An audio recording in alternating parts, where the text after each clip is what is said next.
Paolo Avellino nag-post sa kanyang page kung saan ay ipinost niya nung kabataan pa niya.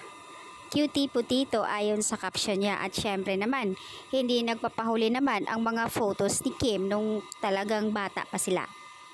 Nakakatuwa lang isipin na pagka nag-post si Pao, agad naman susundan ka agad ng ibang mga fan na ipopost din ang picture ni Kim.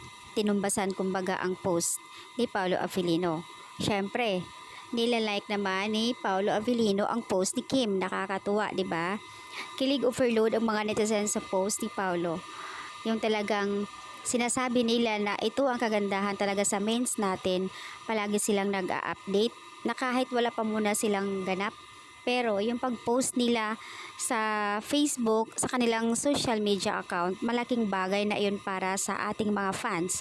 Na ibig sabihin, talagang andoon yung support din ng mainstream sa mga Kim Pao fan. Sending love. Ang mga comment dito, nagpaabot ng sending love kay Paolo Avellino and Kim Chu. Cutie putito. So precious naman si Kim. Ang ganda. Precious childhood. Cutesy. Love the caption. Dong Pao cutie potito. Nakakatuwa naman yung post ni Pao.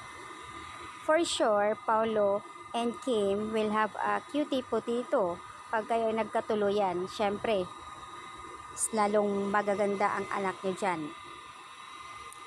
Cutesy, demure, potito, and we wish and pray that we will see them very soon, maybe next year, and we wish that they are twins.